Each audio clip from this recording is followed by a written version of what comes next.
Shalom, shalom. I want to start off this video by giving all praise, honor, and glory to Yahweh Bahashem, Yahweh Shai Bahashem, Rakak Kwadash, and double honors to the elder apostles and the elder bishops of the great millstone that rule well and teach well while learning truth 100% according to the Bible. I also want to say shalom to the elect, the 144,000 men, prophet service scattered abroad to four corners of the earth. And shalom to you, Akwaf, which are you few sisters that are sincere in your children. Shalom. And in today's video, it's going to be titled, The Race is Not for the Swift. You see, and it's ultimately going to be building off this precept in the book of Ecclesiastes, chapter 9, verse 11. And I'm actually read it. It says, I returned and saw under the sun and saw that the race, because we are in a race, as the Apostle Paul referred to this race that we're in. You see, we're trying to endure to the end. You see, so it says, it's not to the swift, nor the battle to the strong, neither yet bread to the wise, nor yet riches to men of understanding, nor yet favor to men of skill, but time and chance happening to them all. So like I said, we're in a race, and ultimately us hopeful elect men and you few sisters out there that are sincere, that are trying, we want to endure unto the end. You see, we want to continue to keep the faith all the way to the end, you see, and with that, you got to be patient, you see, because we are in a waiting game. You see, we're waiting on the Lord to return. You are ultimately waiting on certain prophecies to fall into place, to come to pass. You see, and all of this is being patient, man. You see, so that's really what it's about. We got to have patience. And when you go into that word patience, it means suffering. You see, so we're going to go through suffering, ultimately hoping for the kingdom to come, man. You see, we're going to have to wait on that, you see. But that's why, like I titled the video, the race is not for the swift, because when something is swift, that means it's quick. You see, and things are not going to happen on our time when we want them to. You see, we're going to have to be patient and wait. All right, so I'm going to grab this precept right here. This is Romans chapter 8. And I'm going to start at verse 24. It says, for we are saved by hope, but hope that is seen is not hope, right? Because if we seen it, then guess what? We wouldn't have to hope for it. You see, if it was already in front of us, if we could see it with our physical eyes, right? It says, for what a man seeth, why doth he yet hope for? Yeah, facts. Verse 25, but if we hope for that we see not, then do we with patience wait for it? And that's exactly what we have to do.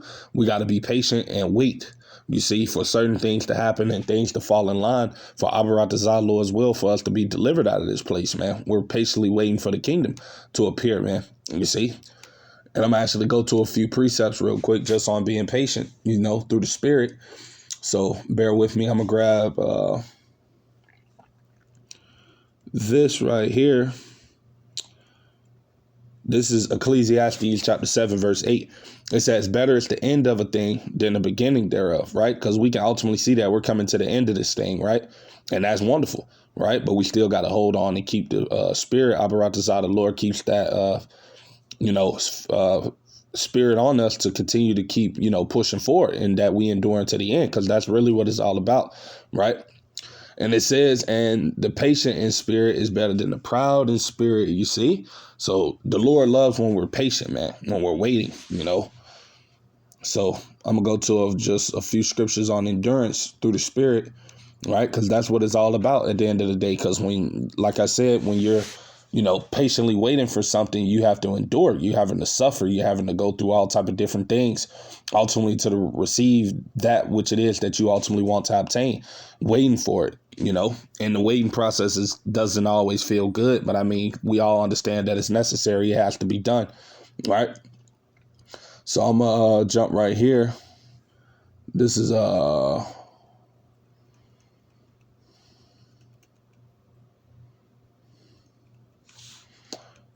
St. James chapter 5, and I'm going to start at verse 10, right? It says, take my brethren, the prophets, who have spoken in the name of the Lord, for an example of suffering, affliction, and of patience, right? Because ultimately, when you come into this truth, that's what we all must understand, that, hey, we're going to have to suffer affliction. You see, you're going to go through uncertainty. You're going to go through things in which it is that it's not pleasing to the average person. You see, that's why this battle is not for the swift, man. That's why this thing that we're involved in is not for everybody, man. You see, that's why it only says that a few shall make it, man. You see, roughly paraphrasing, because, hey, we're walking in that straight gate, right? And I'm actually go to that precept after I finish reading this. It says, take my brethren, the prophets, who have spoken in the name of the Lord, for an example of suffering, affliction, and of patience, right? Verse 11, it says, behold, we count them happy which endure. You have seen the patience of Job. I have seen the end of the Lord, that the Lord is very pitiful and the tender mercy. So like I said, everything in which it is that we're doing is going to be rewarded, man, if we just continue to keep the faith, if we continue to endure, if we continue to trust in the Lord. You see, all of these things are going to pay off very soon, man. You see, because, it's going to pay off soon, brothers and sisters. We just got to continue to pray and hope the Lord keeps the spirit on us to just continue to stay in this race, to continue to stay in this fight, But I'm going to grab that precept ultimately that I wanted to go to, because like I was saying before, that's exactly what we're in, all right? This is Matthew chapter 7, right? And I'm going to start at verse 13, all right? It says, enter ye in at the straight gate, right? You go into that word straight. It means basically like walking down a difficult path, you see? And that's what ultimately we're in this truth doing, you see? Because like I said, we're going to suffer. We have to be patient. So, that's not going to be an easy walk. And that's why not too many people is going to receive the reward and going to finish the race, man, because it's only for a select few, man. You see, mainly the elect of the nation of Israel, who Yahweh Shem Yahushua have predestined, right, which we pray and hope ultimately to be a part of, right? But it says, enter ye in at the straight gate, for wide is the gate and broad is the way, right, that leadeth to destruction, and many there be which go in thereat. You see, because you got a lot of people that are on that broad path, man, which is going to ultimately lead to their destruction, because those are people that are not patient, people that got to move quickly, people that want things done right then and there. You see, these people are carnal. They're walking after the ways of the flesh, you see, but to be patient, that's spiritual, man. You see, everybody doesn't have that self-control, you see. This is verse 14. It says, because straight is the gate and narrow is the way which leadeth unto life, and few there be that find it. You see, only a few people is going to find this path, man, and going to, walk down it and ultimately, receive that prize at the end for being patient, you see, for enduring, right? Because at the end of the day, that's what it's all about, endurance, brothers and sisters, keeping the faith and just pushing forward. Abaratazah, we endure to the end, you see. But I'm actually go to another precept that I have, just touching on that. Because like I said, we have to be patient in this thing. And it's all about that. All right. This is Galatians chapter 6. And I'm going to start at verse 9. It said, and let us not be weary in well doing. Right. Because ultimately us waiting on Yahweh Shem Yahushua, watching these prophecies, being occupied in them.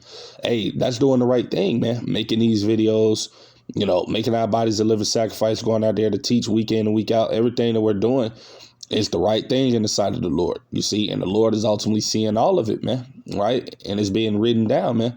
But the only thing we can hope, is like I said, that we just continue to do these things all the way to the end, that we continue to be patient, you see, that we continue to endure, for Yahweh Shem Yahushua, right? But it says, and let us not be weary in well doing, for in due season, right, which is coming soon, we shall reap if we faint not, right? So, we shall reap, which means we're going to be rewarded for running this race that we've been in if we don't faint, if we don't lose hope, if we don't give up, if we don't,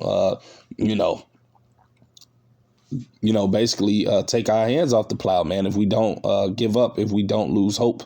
You see, if we don't, if the Lord doesn't take his spirit away from us, because really that's what it's about.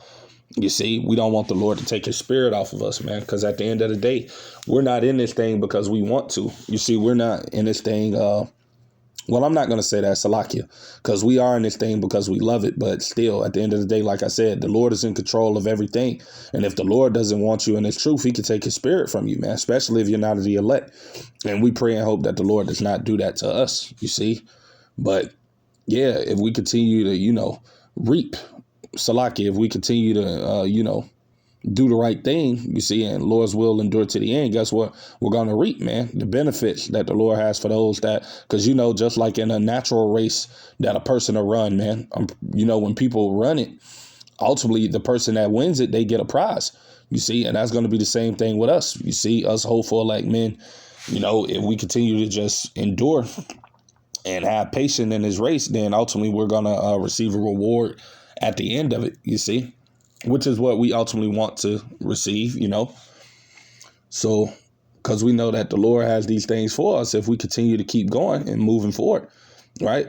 This is Jeremiah 29:11. It says, "For I know the thoughts that I think towards you, saith the Lord, thoughts of peace and not of evil, to give you an expected end," man. You see, and that's what the Lord is going to give to those men that ultimately finish the race, man. You see, those that keep the faith to the end, right? The Lord is going to give them an expected end, man. You see, and that's what we hope to receive, right? So I'm going to grab another precept that I have, right? Bear with me. All about endurance, right? This is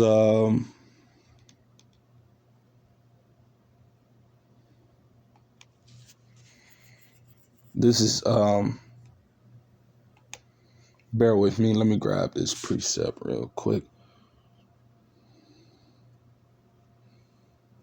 All right. This is 1 Corinthians chapter 10, verse 13. It says, "There have no temptation to take you, but such as is common to man," right? So ultimately, this is the reason why a lot of people, go back into the world, man. Why a lot of people ultimately, take their hands off the plow. People lose hope and they ultimately don't last long in the race because guess what? A lot of people allow the things that they go through in this battle that we're in to get them out of it, man. People allow emotions and all type of other different things to, get them off of the path, man. Get them from serving the Lord. A lot of people lose faith, you see, and we ultimately don't want to be those people, man. You see, so it says, "There have no temptation taking you," you see, "but such as is common to man. But Yahweh Ba'ashem Yahushua is faithful, who will not suffer you to be tempted above that ye are able." Right? So even though we are in this race and we are going to go through certain things, because like I said, that word patience means suffer. So guess what? The Lord is not going to put too much on us that we ultimately can't handle. You see, in this race that we're in, you see, even though we do go through, that straight gate, which is a path of difficulty, we are going to, go through certain things at times. The Lord is still not going to, just overload us with things that we ultimately can't put up with, So it says, "Who would not suffer you to be tempted above that ye are able, but will with the temptation also make a way to escape, that you may be able to bear it." So like I said, the Lord is always going to make a way for us, man, as long as we keep the patience. You see, as long as we continue to trust in him, keep the faith, he's going to be there with us, man, right? As it tells you in roughly paraphrasing Deuteronomy 31, he said he would never leave us nor forsake us, man.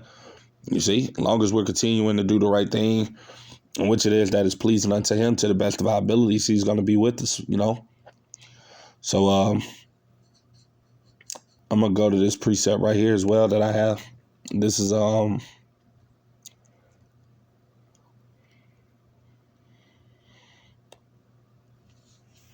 James chapter 1. I'm going to start at verse 12.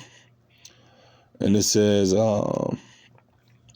"Blessed is the man, right, that endureth temptation." Right? Because ultimately that's what we got to go through, being patient. We're going to constantly be tempted, man. We're going to constantly have things thrown at us to try to pull us out of this race. You see, it says, "Blessed is the man that endureth temptation," right? For when he is tried, because ultimately that's what we're being. We're going to constantly go through tests, "He shall receive the crown of life, which the Lord, Yahweh Ba'ashem Yahushua, have promised to them that love him," right? And who are those that love the Lord? You see, those that ultimately are going to keep the patience, that are going to keep the faith to the end, right? So, that's what it's all about, brothers, enduring, right? So that's pretty much everything I had to say with today's video. Nothing too long, just something quick through the spirit. Lord's willing, I pray it be edifying. To the next time, I'm going to say shalom to the elect.